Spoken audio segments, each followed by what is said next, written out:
자, 오늘 말씀은 요엘 2장 28절부터 32절까지입니다. 요엘 2장 28절부터 32절. 다 피셨으면 우리 한 목소리로 함께 읽어보겠습니다. 시작. 그 후에 내가 내 영을 모든 육체에게 부어줄 것이니 너희 자녀들은 예언하고 늙은이들은 꿈을 꾸며 젊은이들은 환상을 보게 될 것이다. 그 날에는 내가 남종들과 여종들에게도 내 영을 부어줄 것이다. 내가 하늘과 땅의 징조들 곧 피와 불과 연기 기둥들을 베풀 것이다. 해가 흑암으로 변하고 달이 피로 변할 것이니 크고 두려운 여호와의 날이 오기 전에 그렇게 될 것이다.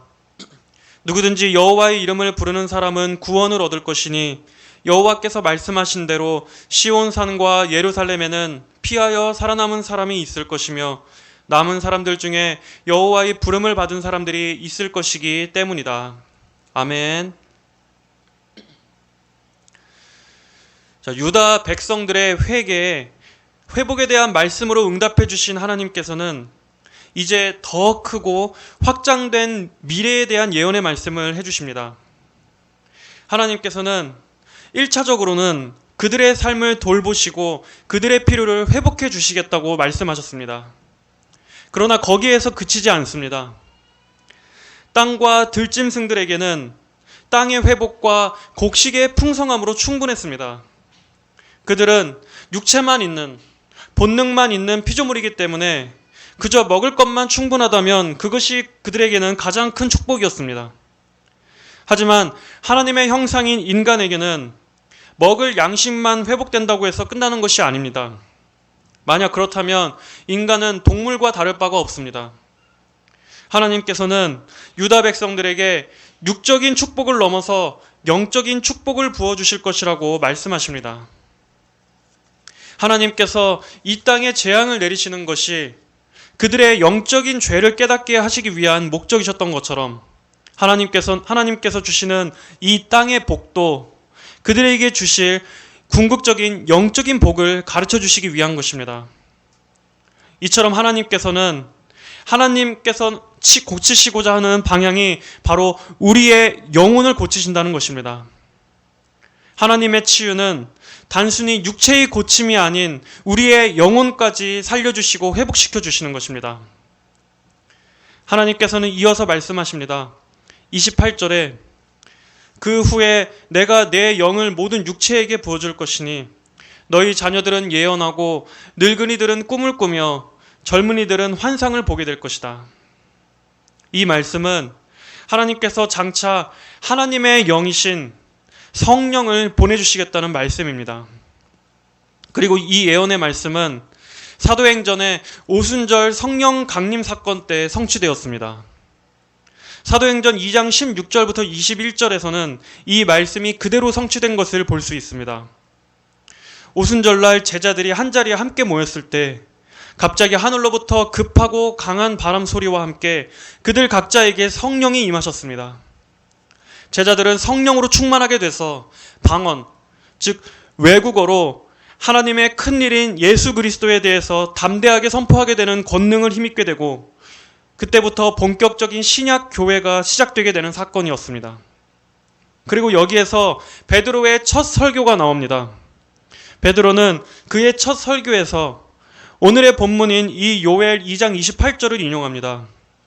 사도행전 2장 16절부터 18절에 오히려 이 일은 선지자 요엘을 통하여 말씀하신 것이니 하나님께서 말씀하셨다. 마지막 날들에 내가 내 영을 모든 육체에 부어줄 것이니 너희 자녀들은 예언하고 너희 젊은이들은 환상을 보며 너희 노인들은 꿈을 꿀 것이다. 그날들에 내가 내 남종들과 여종들에게도 내 영을 부어줄 것이니 그들이 예언할 것이다. 이처럼 하나님께서는 요엘 선지자를 통해 장차 모든 만민에게 부어주실 이 사도행전의 성령 강림 사건을 미리 예고해 주신 것입니다. 다시 요엘서로 돌아가 보겠습니다. 하나님께서는 하나님의 영인 성령을 모든 육체에게 부어주실 것이라고 말씀하셨습니다. 하나님께서는 하나님과 하나님의 백성들을 가로막고 있는 이 죄의 벽이 허물어지자 이제 그들이 하나님과 다시 교통할 수 있는 관계가 되게 하십니다. 하지만 여기서 나오는 모든 육체라고 해서 땅의 모든 사람들 전부를 가리키는 것은 아닙니다. 여기서 말하는 의미는 하나님께서 선택하신 그 하나님의 백성 모두를 가리키는 것입니다. 구약시대에는 구원이 이스라엘에게만 한정되어 있었습니다. 그러나 하나님께서 하나님의 구원 계획 속에 있는 모든 이들에게 이제 앞으로 성령을 주실 것이므로 신약시대에는 이방인이라 할지라도 성령을 통해서 하나님의 백성으로 받아들여지게 될 것이라는 말씀을 오늘 하시고 계시는 것입니다. 구약에 나오는 이 이방인들의 구원 사례들, 아주 극소수였던 그 일들은 이제 성령을 통해서 누구든지 그리스도를 믿는 자는 구원을 얻게 되는 그 놀라운 은혜로 확대되는 것입니다. 또한 하나님께서는 하나님의 성령을 부어주실 것이라고 말씀하십니다. 여기서 붓는다는 것은 구약시대의 기름 부음의 의식을 연상시킵니다. 구약시대 때는 제사장과 선지자와 왕을 임명시킬 때 그들에게 하나님의 지혜와 능력이 임하기를 바라며 또 그들을 특별히 구별한다는 의미로 기름을 붓는 의식이 있었습니다. 하지만 이제 신약시대에는 성령을 통해서 예수님을 믿게 되는 모든 사람들에게 이와 같이 하나님의 영을 부어주셔서 그들이 하나님을 위해 구별된 자로 또 특별히 하나님께 특별히 구별된 자로서 삼으시겠다고 말씀하시는 것입니다. 그래서 베드로도 이렇게 말씀하지 않았습니까?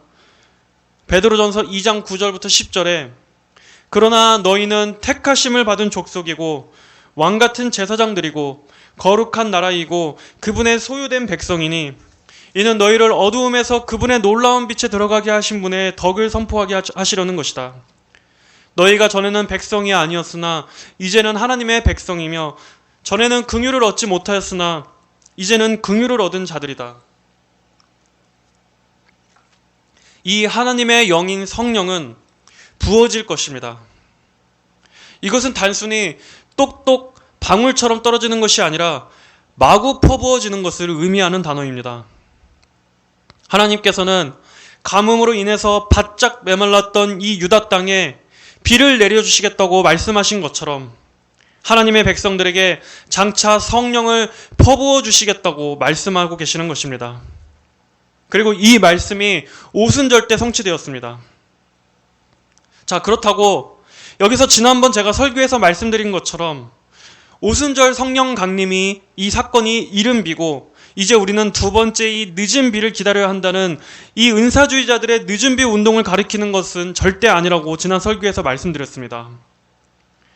이 본문을 성경을 그렇게 해석하는 것은 이단입니다. 28절의 이 말씀은 앞으로 성취될 예언이 아니라 이미 성취된 예언입니다. 사도행전 2장의 오순절 성령 강림 사건의 때에 완전히 성취된 예언입니다. 구약의 선지자 요엘은 지금 그 날을 멀리 내다보며 예언하고 있는 것입니다. 하나님께서는 이렇게 성령을 한없이 부어주셔서 하나님과 성도들이 영적으로 풍성한 관계가 될 것임을 말씀해 주시는 것입니다. 자, 또한 여기서는 늙은이들과 젊은이들, 남종과 여종들 모두에게 성령을 부어주시겠다고 말씀하십니다. 이 말씀은 은혜의 보편성을 말합니다. 자, 성령께서 신약 시대 때 임하셨다고 해서 그렇다면 구약 시대 때는 성령께서 계시지 않았느냐? 그건 아닙니다. 다만 구약 시대 때는 성령께서 특별히 몇몇 사람에게만 제한적으로 내리셨습니다. 예를 들면 하나님의 말씀을 선포했던 선지자들, 그리고 하나님을 대리해서 이스라엘을 다스렸던 그 통치자들, 왕들, 그리고 이스라엘을 대표했던 장로들과 지도자들, 그리고 구약시대의 사사들, 그리고 성막을 지었던 기술자들, 예를 들면 출애굽기에 나왔던 부살렐과 오홀리압과 같이 하나님의 일들을 위해서 특별히 구별됐던 자들에게만 간헐적으로 성령께서 임하셨던 것을 볼 수 있습니다. 그러나 이제 신약시대에는 하나님께서 만민에게 성령을 부어주셔서 예수 그리스도의 십자가 구속을 믿는 자들이 이러한 복을 누릴 수 있도록 문을 활짝 열어주시는 것입니다.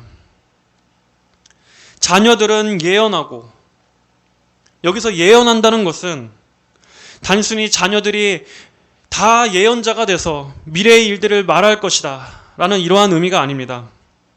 여기서의 예언한다는 것은 장차 그들이 하나님의 말씀을 선포하고 전하게 될 것이라는 의미입니다. 즉 이 말씀 역시 예수님의 제자들이 예루살렘에 모인 유대인들에게 예수 그리스도의 복음을 담대하게 전하게 된 것으로 성취되었습니다.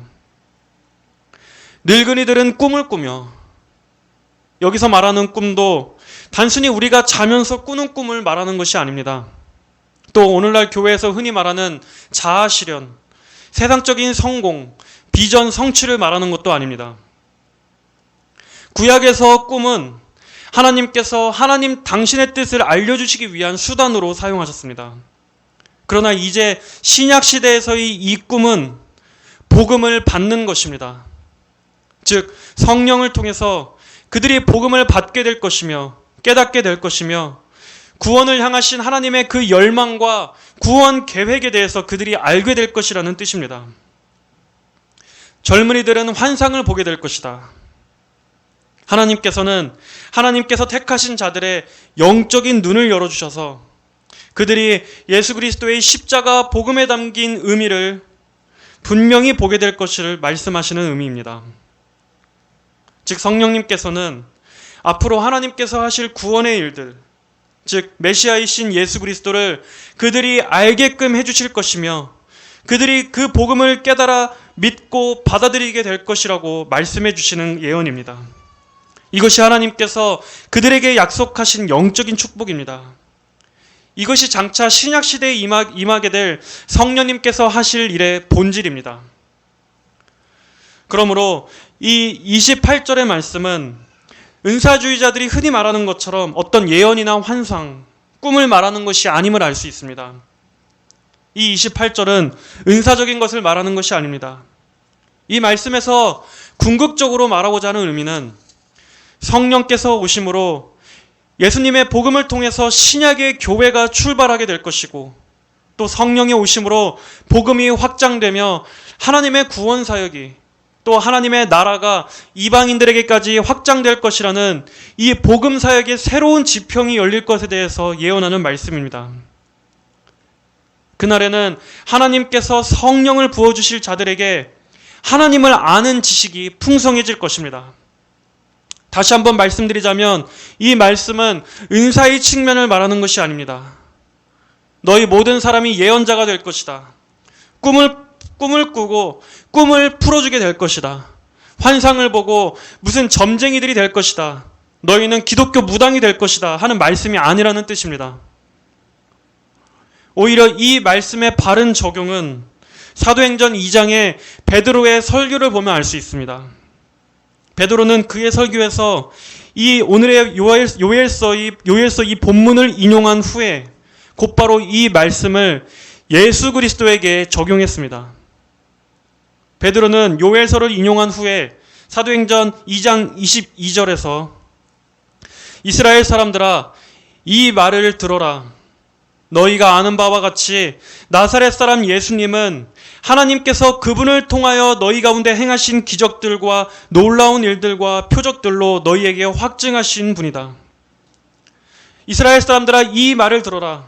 너희가 아는 바와 같이 나사렛 사람 예수님은, 베드로의 초점은 이처럼 예수 그리스도에게로 곧바로 향하고 있습니다. 하나님께서 성령을 보내주시겠다고 하시는 목적은 이처럼 그리스도를 증거하고 믿기 위한 것입니다. 예수님을 깨달아 알고 그분과 만나게 하며 그분께 관계하기 위한 것입니다. 예수님께로 향하게 하기 위한 것입니다. 바로 이것이 성령님의 사역입니다. 하나님께서 요엘 시대 당시에 메뚜기 재앙과 극심한 가뭄 등으로 그들의 죄를 징계하신 후에 그들에게 더 나은 회복과 축복을 예언하신다고 하시면서 그저 단순히 너희는 예언자가 될 것이다. 너희는 점쟁이가 될 것이며 꿈 해몽가가 될 것이다. 라고 이렇게 말씀하셨다고 생각한다면 이거야말로 우스운 해석이 아니겠습니까?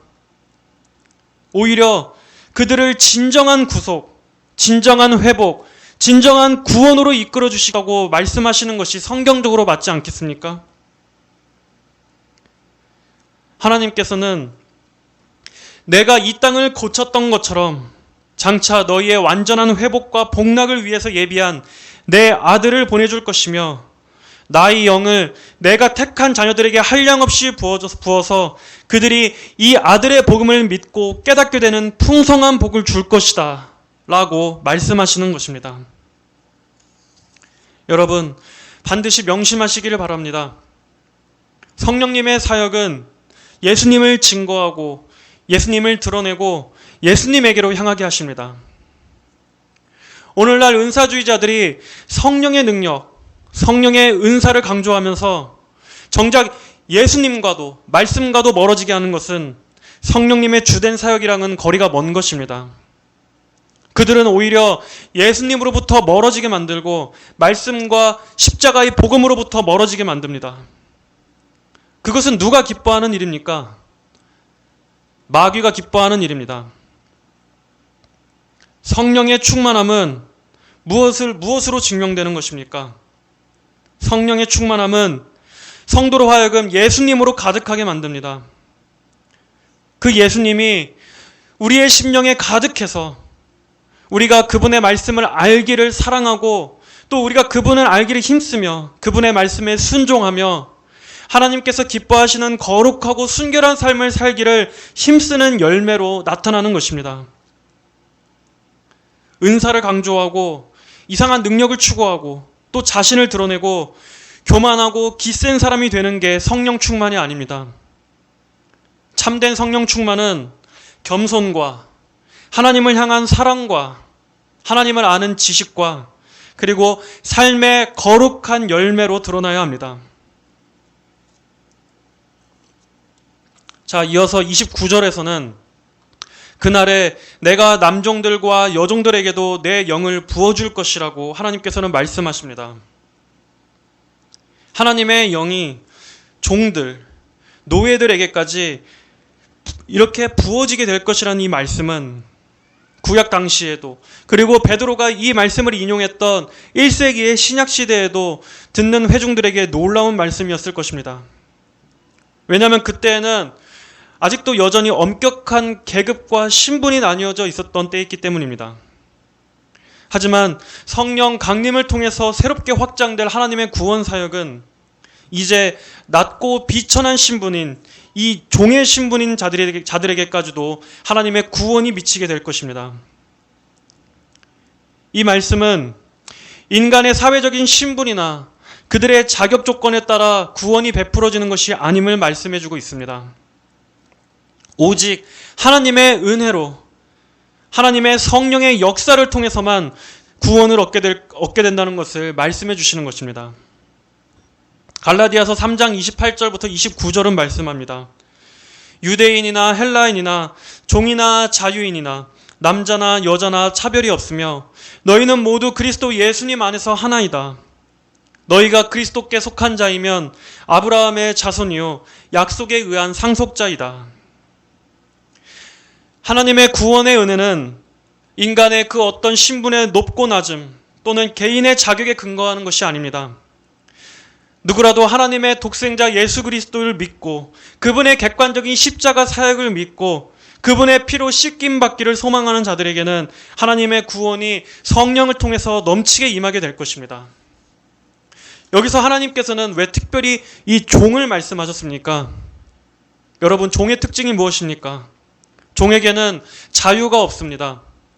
그들은 매여 있고 불임을 받는 신분입니다.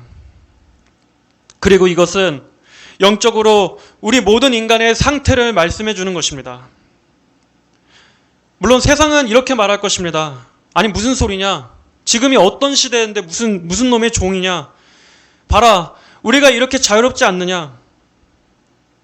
또 어떤 사람들은 우리가 어떤 국가의 억압에 대한 노예 또는 빚과 금융노예 이러한 개념들을 생각할 수도 있을 것입니다. 하지만 성경은 그보다 더 본질적인 의미의 종을 말씀하고 있습니다. 성경은 모든 인간을 죄 아래 팔려있는 종이라고 말씀합니다. 아담의 후손인 모든 인간은 지금 죄의 힘 아래에 굴복해서 죄의 명령을 받는 죄의 종, 마귀의 종입니다. 이것은 세상의 제도, 어떤 정치 이념에서 말하는 억압보다도 더 뿌리 깊고 더 본질적인 의미에서의 노예를 말씀합니다. 예수님께서 유대인들에게 진리가 너희를 자유롭게 할 것이다 라고 말씀하셨을 때 그 말씀을 들은 유대인들의 반응은 어땠습니까? 요한복음 8장 33절을 봅니다. 말씀합니다. 그들이 대답하였다. 우리는 아브라함의 자손이며 아무에게도 종이 된 적이 없는데 어찌하여 당신은 너희가 자유롭게 될 것이다 라고 말합니까? 예수께서 그들에게 대답하셨다.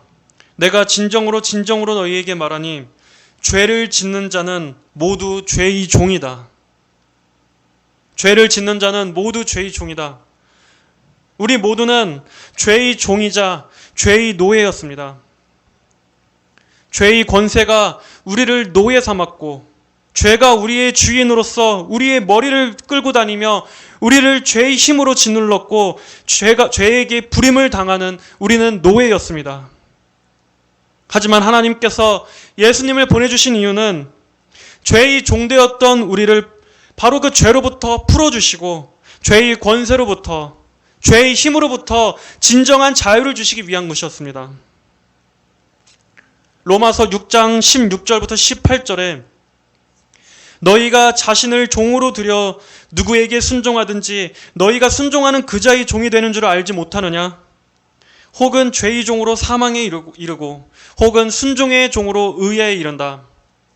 하나님께 감사를 드리는 것은 너희가 전에는 죄의 종이었으나 이제는 전하여 받은 교훈의 본을 마음으로부터 순종하여 죄에서 해방되어 의에게 종이 되었다.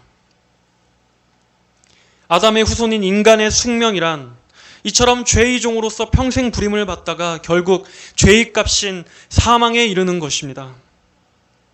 그러나 예수님을 믿는 자는 죄의 노예에서 벗어나 자유를 얻게 됩니다. 예수님은 왕이십니다. 그러나 종된 우리를 구원하시기 위해서 종의 신분, 노예의 신분이었던 우리를 구원하시기 위해서 예수님께서는 우리의 대속을 위해 종과 노예처럼 십자가에 달려 죽으셨습니다. 복음은 이처럼 우리에게 자유인으로서 이 신분을 줍니다. 이제 복음을 믿는 자들은 죄의 세력 밑에서 절대 종처럼 부림을 받지 않습니다. 자, 그러나 그렇다고 해서 예수님께서 우리를 종으로부터 풀어주신 것이 방종을 말하는 것은 아닙니다. 이제 우리는 죄의 종이 아닌 의의 종이 되었습니다. 예수님의 종, 예수님의 노예입니다. 하지만 이것은 괴롭고 강압적인 종의 신분이 아닙니다. 어느 한 강팍한 주인 밑에서 벗어나서 또 다른 억압하는 주인 밑으로 들어가는 것이 아닙니다. 예수님께서는 선하신 주인이십니다. 우리의 주인이신 예수님께서는 우리를 안전하게 돌봐주시는 주인이시고 모든 것을 공급해 주시는 주인이십니다. 우리의 주인이신 예수님께서는 우리를 사랑해 주시는 주인이시고 우리의 모든 걸음 가운데 우리의 인생 가운데 함께 해주시는 주인이십니다. 그분은 우리의 안위를 돌봐주시되 우리의 장래까지 지켜주시는 주인이십니다. 예수님은 우리를 가르쳐 주시며 우리를 자라나게 하시며 또 우리를 위해서 목숨을 내어주신 주인이십니다. 이 주인 밑에서는 기쁨이 있고 생명이 있고 영혼의 생수와 장래의 소망이 있습니다. 이 주인은 우리가 엎드려서 경배해야 할 분이기도 하지만 이 주인은 자애로우시고 언제나 우리와 교제하시기를 기뻐하시는 주인이십니다. 우리가 더없이 사랑할 수밖에 없는 주인이십니다. 요엘서에 기록된 이 예언은 성령을 통해서 모든 종되었던 자들까지도 바로 이 주인 안에서 참 자유를 누리게 될 것을 예고하고 있는 말씀입니다. 요엘 당시의 입장에서 볼 때는 이 말씀은 미래에 일어난 일, 미래에 일어날 일, 즉 이 성령께서 오시게 되면 일어날 일들에 대해서 말씀하고 있습니다. 그리고 오늘날 우리의 시간에서는 이 말씀은 이미 오순절 성령 강림을 통해서 성취된 예언이라고 할 수 있습니다. 바로 이 말씀, 이 오실 성령님을 통해서, 그리고 오신 성령님을 통해서 하나님과 그분의 백성이 풍성한 교제를 나누게 될 것을 말씀해주는 귀하고 복된 예언이 바로 이 28절의 말씀이라고 할 수 있습니다. 자, 이어서 이제 30절과 31절에서는 요엘서에서 강조하는 이 여호와의 날에 대한 묘사가 다시 한번 나옵니다. 그날에 일어날 징조들은 이처럼 무섭습니다. 피와 불과 연기 기둥들, 그리고 해가 흑암으로 변하고 달이 피로 변하게 될 것입니다. 고대로부터 사람들은 해와 달에 그들의 염원을 담아서 그것들을 신처럼 섬기곤 했습니다. 하지만 이 여호와의 날에 하나님께서는 해의 광채도 꺼버리시고 달은 피로 물들이게 될 것입니다.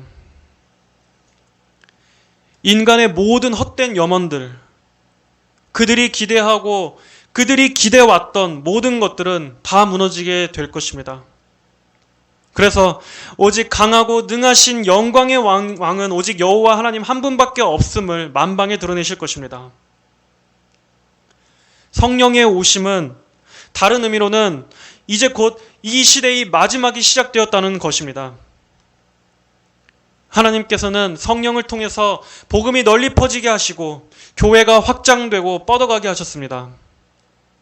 그리고 그 이후로 이제 이 시대는 하나님의 마지막 때를 향해서 나아가고 있습니다. 바로 여호와의 날을 향해 가고 있습니다. 요엘 2장 11절에서는 말씀했습니다. 여호와의 날은 크고 매우 두렵다. 누가 그것을 견딜 수 있을 것인가? 이 날은 심판의 날입니다. 메뚜기 때의 재앙은 그 날을 미리 예고하는 것에 불과했습니다. 정말 그 심판의 날에 비한다면 이런 재앙은 그저 작은 재난에 불과할 뿐입니다. 그리고 앞으로 일어나게 될 아수르에 의해서 멸망할 이 북이스라엘의 역사도, 그리고 바벨론에 의해서 멸망했던 남유다의 역사도, 그리고 또 신약시대 때 로마군에 의해서 짓밟혔던 예루살렘의 멸망도 장차 임할 여호와의 최종적인 심판의 날에 대한 예표에 불과합니다. 마지막 종말의 때에 하나님의 심판의 날이 임한다면 그 누구도 살아남을 사람이 없습니다. 숨을 곳도 없습니다. 자신을 가릴 곳도 없습니다. 그 어디에도 피할 곳이 없습니다. 그날에 악인에게는 완전한 멸망과 철저한 심판과 형벌이 있을 뿐입니다. 성경에 나타난 모든 재앙의 완전한 총합이 그날에 온전하게 다 퍼부어질 것입니다. 해가 빛을 잃고 달이 피로 변하는 것을 통해서 이제 하나님께서는 이 첫 창조 세계를 끝내시겠다는 것을 보여주실 것입니다. 하늘에 광명체를 두셔서 그 빛을 켜신 하나님께서는 이제 그 빛을 끄실 권능과 자유가 그분에게 있음을 보여주십니다. 달이 피로 변하는 것을 통해서 사람들은 그리스도의 피를 믿지 않았던 자신의 불신앙에 대해서 울며 이를 갈고 땅을 치며 통곡하게 될 것입니다. 하나님께서는 32절에서 말씀하십니다. 누구든지 여호와의 이름을 부르는 사람은 구원을 얻을 것이니 여호와께서 말씀하신 대로 시온산과 예루살렘에는 피하여 살아남은 사람이 있을 것이며 남은 사람들 중에 여호와의 부름을 받은 사람들이 있을 것이기 때문이다. 누구든지 여호와의 이름을 부르는 사람은 구원을 얻을 것이니 누구든지 여호와의 이름을 부르는 사람은 구원을 얻을 것이니. 그러나 이 여호와의 날이 임하기 전에 예수님께 피하는 자는 살 수 있습니다. 여기서 여호와의 이름을 부른다는 것은 곧 하나님께서 보내신 하나님의 아들 예수 그리스도를 붙잡고 의지하는 것을 말씀하시는 것입니다. 예수님께서는 하나님께서 제공해 주신 피난처이십니다. 여러분, 예수님이라는 방공호로 대피하는 자는 살 수 있습니다. 그렇기 때문에 복음에는 긴급성이 있습니다. 복음은 우리로 하여금 느긋하게 지금 이 자리에 안주하고 정체하도록 만들지 않습니다. 하나님께서 애굽에게 마지막 10번째 재앙을 내리시기 전에 이스라엘 백성들은 그들의 집에 문설주와 인방에 어린 양의 피를 바름으로써 재앙을 피했습니다. 그로써 하나님의 심판의 사자, 죽음의 사자가 하나님의 백성들의 집에는 내리지 않고 지나가고 넘어갈 수 있었던 것입니다. 문설주와 인방에 어린 양의 피를 바른 이스라엘 백성들은 이제 다음으로 누룩을 넣지 않은 빵과 쓴 나물을 허겁지겁 먹어야 했습니다. 여행을 급히 떠나는 사람처럼 급하게 서둘러 먹어야 했습니다. 이것이 무교절의 기원입니다. 이런 명령들이 주는 영적인 의미는 무엇입니까? 즉, 우리가 이 땅에 안주하지 말고 하나님 나라를 위해서 속히 그리스도 안으로 피해야 한다는 것을 말해주는 것입니다. 우리의 문설주와 인방에 어린 양의 피, 즉 예수님의 십자가 보혈을 바르는 자는 하나님의 재앙이 넘어갈 것입니다. 마지막 여호와 날에 임할 심판이 피해갈 것입니다.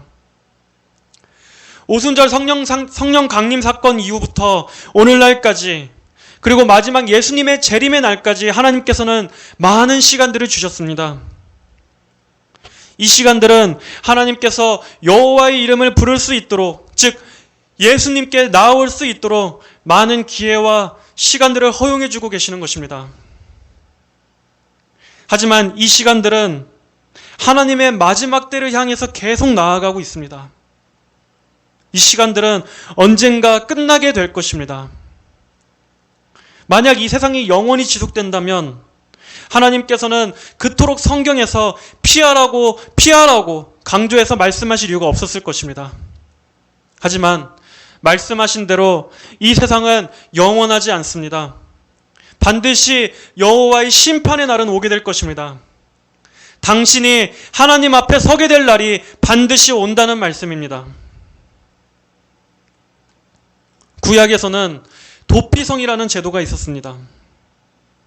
부지불식간에 살인을 저지르거나 또는 우발적으로 다른 사람의 피를 흘리게 한 자는 그 죽은 자의 친족으로부터 받게 되는 이 보복과 안갚음을 피해서 이 하나님께서 정해놓으신 도피성으로 도망치면 그의 생명의 안전을 보장받을 수 있었습니다. 이것은 피 흘리는 보복이 서로 간에 끝없이 반복되는 것을 방지하고자 하나님께서 정하신 제도였습니다. 이 도피성 안에 있는 한 그는 심판과 형벌과 복수로부터 안전할 수 있었습니다. 도피성은 이처럼 죽어 마땅한 죄인에게, 범죄한 자들에게 하나님께서 주신 안전한 처소요, 그 영혼이 살 수 있는 유일한 기회이자 단 하나의 구원의 방편이었습니다. 구약의 도피성은 바로 신약의 예수님을 예표하는 것입니다. 여러분은 지금 어디에 계십니까? 여러분은 지금 이 도피성 안으로 들어오셨습니까? 우리는 항상 예수님만이 우리의 피난처가 되심을 잊지 말아야 합니다. 예수님 안에 있으면 안전합니다. 세상에 재앙이 퍼부어진다고 해도 우리가 예수님을 피난처로 삼아서 예수님 안으로 급히 숨어 들어온다면 우리는 안전을 보장받을 수 있습니다. 누구라도 여호와의 이름을 부르는 자는 구원을 얻을 것이다. 누구라도 여호와의 이름을 부르는 사람은, 누구든지 이 예수님께 피해오는 자는 살 수 있는 구원이 하나님께 있습니다. 여러분은 누구든지라는 이 말씀에 믿음을 갖고 여호와의 이름을 붙드시기를 바랍니다. 예수님이라는 이 도피성, 범죄한 자들을 위한 이 예수님이라는 구원의 뿔을 붙잡으러 달려오시기를 바랍니다. 오늘날 많은 사람들은 불안해합니다. 오늘 뉴스를 보니까 요즘 사람들이 너무 이 불안과 스트레스에 시달려서 그런지 요즘 서점에서 불안과 우울에 관해 쓴 책들이 많이 나오고 있다는 기사를 보았습니다. 지금 이 세계가 어떤 한 트리거만 당겨지면 언제 어디서 터질지 모르는 폭탄들이 산재해 있고, 또 현대 사회가 사람들의 몸과 정신을 쉬지 못하게 만들기 때문입니다. 이 불안함의 정확한 원인이 뭔지, 또 구체적으로 내가 어떤 것을 두려워하는지도 그 실체조차 보이지 않지만 이 보이지 않는 불안함이 지금 현대인들의 마음을 항상 두렵게 하고 안정이 없게 하고 예민하게 하고 날카롭게 만듭니다.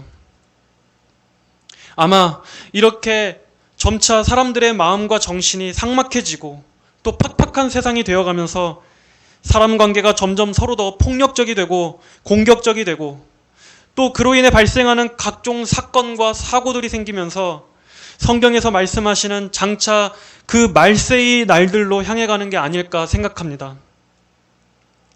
저 역시도 마찬가지로 그런 감정을 느낄 때가 많습니다. 저 또한 때때로 알 수 없는 불안함이 영적으로 확 조여오고 가슴을 꽉 짓누를 때가 있습니다. 도대체 이 불안은 어디서 오는 걸까 생각해 볼 때가 많습니다. 그럴 때는 무조건 하나님 앞에 무릎 꿇고 하나님께 기도하고 하나님을 더 찾으려고 노력합니다. 저 역시도 하루에도 몇 번씩 그럽니다. 여러분, 이 모든 불안의 근본적인 원인은 무엇이겠습니까? 어떻게 해결할 수 있습니까? 도대체 어디로부터 오는지 그 정확한 원인도 알 수 없는 이 불안함, 이 막연한 불안이 단순히 그저 정신과 의사들이 쓴 책을 읽는다고 해결이 되겠습니까? 성도 여러분, 사람은 예수님을 피난처로 삼아서 예수님 안에 있을 때만이 근본적인 불안에서 벗어날 수 있습니다. 우리가 하나님이 아닌 다른 데서 안전의 근거를 둔다면 인간의 본성은 불안할 수밖에 없는 존재입니다. 누가 나를 지켜줄까? 이 위험하고 돌발적인 예측할 수 없는 이 세상 속에서 내가 어디에서 안전함을 누릴 수 있을까? 아무리 생각해도 하나님이 아닌 그 어떤 것도 인간의 근본적인 불안함을 해결해 줄 수는 없습니다. 성도 여러분, 불안이 여러분에게 몰려올 때마다 때때로 성도 여러분들의 마음에 어두운 먹구름이 끼려고 할 때마다 여러분은 무조건 하나님께 기도하십시오. 불안할 때는 하나님 앞에 기도하는 게 최고입니다. 이 알 수 없는 불안함과 두려움에서 지켜달라고 하나님 앞에 기도하십시오. 우리의 도피성이 되시는 예수님께로 피하십시오. 불안할 때마다 예수님을 바라보고 하나님께 나아와 기도하시기를 바랍니다. 기도하는 것이 불안함을 해결할 수 있는 가장 큰 능력이 있습니다. 세상의 그 어떤 것도 우리에게 절대적인 안정을 보장해 줄 수 없습니다. 하지만 예수님께서는 우리의 정서적인 불안도 해결해 주시는 분이시지만 인간의 궁극적인 불안의 원인을 해결해 주시는 분이십니다. 심지어 예수님은 인간의 가장 근원적인 공포, 가장 근원적인 두려움인 우리의 죽음의 문제까지 해결해 주셨습니다. 성도는 살아서도 예수님의 보호 안에 있고 설령 죽는다고 해도 성도의 영혼은 예수님 안에서 영원한 생명으로서 보장받는 것입니다. 사나 죽으나 우리가 그리스도의 손안에 있습니다. 예수님께서는 우리의 모든 삶의 영역에서 피할 바위가 되어주십니다. 우리의 세상적인 문제들, 우리의 이 삶의 여러 가지 다양한 문제들 뿐만 아니라 우리의 영혼의 문제들을 포함한 이 모든 면에서 예수님은 진정한 우리의 피난처가 되어주십니다. 여호와께서 말씀하신 대로 시온산과 예루살렘에는 피하여 살아남은 사람이 있을 것이며 남은 사람들 중에 여호와의 부름을 받은 사람들이 있을 것이기 때문이다. 하나님께서는 성령을 통해서 하나님의 자녀들을 인치셨습니다. 하나님의 것이라고 도장을 찍으셨습니다. 하나님께서 부르신 남은 자, 즉 하나님의 택하신 백성을 끝까지 보호해 주십니다. 설령 이 땅에서의 성도의 삶이 곤고와 환난 가운데 있다고 할지라도 이 남은 자는 하나님께서 특별히 지키시는 자들이기 때문에 성도는 결코 멸망하지 않습니다. 그러니 성도분들은 이 절망스러운 현실에서도 소망을 잃지 마시기를 바랍니다. 하나님께서는 우리 스스로의 의지로 살아남으라고 말씀하시지 않습니다. 우리에게 요구되는 것은 여호와의 이름을 부르는 것뿐입니다. 그리스도를 믿고 붙드는 것뿐입니다. 성도들은 하나님께서 부르신 자들입니다. 하나님께서는 우리 성도들을 영원까지 지켜주시겠다고 말씀하셨습니다. 시편 5편 11절 12절의 말씀입니다. 그러나 주께 피하는 사람들은 다 기뻐하며 주님의 보호로 인하여 영원토록 즐거이 외치며 주님의 이름을 사랑하는 사람들은 주님을 즐거워할 것입니다. 여호와시여, 참으로 주님은 의인에게 복을 주시며 방패처럼 은혜로 그를 감싸주십니다. 또 시편 37편 39절 40절의 말씀입니다. 의인의 구원은 여호와께로부터 오고 주님은 환난 때에 그의 피난처가 되신다. 여호와께서 그를 도와 구해내시니 주께서 그를 악인들에게서 구원하시는 것은 그가 주님을 피난처로 삼기 때문이다. 무슨 소리입니까? 당장 이번 달 이자도 내야 되고 지금 생활비 충당하기도 저는 버거운데 이런 말들은 지금 제 현실과는 너무나 동떨어져 있습니다. 라고 여러분들은 생각하십니까? 아닙니다. 절대 아닙니다. 하나님께서 성도들을 보호해 주신다라고 하는 이 믿음은 막연한 정신승리가 아닙니다. 종교적인 망상도 아닙니다. 하나님의 모든 약속은 실제적인 능력이요, 실제적인 성취로 역사하시는 말씀입니다. 누구든지 여호와의 이름을 부르는 사람은 구원을 얻을 것이니 하나님께서는 분명히 이렇게 말씀하셨습니다. 하나님께서 하신 모든 말씀은 하나도 땅에 떨어지지 않습니다. 하나님은 우리가 종교적인 망상으로 신앙생활을 하라고 이런 말씀을 주신 것이 아닙니다. 누구든지 여호와의 이름을 부르는 사람은 구원을 얻을 것입니다. 우리는 이 말씀을 붙들어야 합니다. 이 말씀은 시대를 초월해서 오늘날 이 시대를 살아가는 우리에게도 실제임을 믿읍시다. 성도 여러분, 항상 여호와의 이름을 부르시고 예수님을 항상 부르십시오.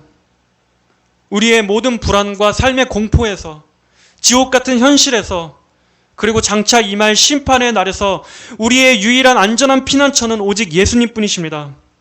그분께로 피하십시오. 그분 안으로 들어오십시오. 하나님의 말씀은 우리의 모든 영역에서도 진리입니다. 하나님의 말씀은 증명될 수 있는 진리입니다. 이 말씀을 들은 모든 성도 여러분들, 하나님께서 오늘도 여러분들의 삶과 마음과 인생 위에 늘 방패와 산성으로서 함께해 주시기를 바랍니다. 하나님만을 유일한 피난처로 삼으시는 그러한 믿음을 주시기를 주의 이름으로 간절히 축복합니다. 다 함께 기도하겠습니다. 하나님 아버지, 감사합니다. 하나님께서 성령님을 보내주셔서 성령님을 통해 저희를 하나님의 자녀로 인쳐주시고 저희로 하여금 예수님을 우리의 주요, 우리의 또한 구세주로 믿고 고백할 수 있게 해주신 그 은혜를 감사합니다. 감히 은혜 받을 만한 자격이 없는 저희들을 성령을 통해서 구원해 주시고 하나님 아버지와 풍성하게 영적인 교제를 나눌 수 있도록 길을 열어주심을 감사합니다. 하나님 아버지, 누구든지 여호와의 이름을 부르는 자는 살 것이라고 약속하셨습니다. 그리고 이 말씀이 곧 우리의 중보자 예수님을 굳게 붙잡고 의지하라는 말씀인 줄로 믿습니다. 날마다 예수님을 붙잡고 예수님께 피하고 예수님께 매달리는 주의 백성들이 다 되게 하여 주시옵소서. 이 세상에 앞으로 닥치게 될 여러 가지 어려운 환난 가운데에서도 이 그리스도 안에 있는 자에게는 완전한 안전과 확실한 구원이 보장될 것을 저희가 믿습니다. 날마다 믿음을 더하여 주시옵소서. 예수님, 우리와 함께하여 주옵소서.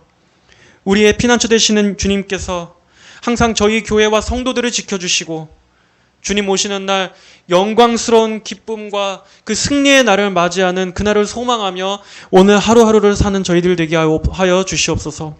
모든 영광 받으실 주님을 찬양하고 감사드리며 살아계신 예수 그리스도의 이름으로 기도드립니다. 아멘.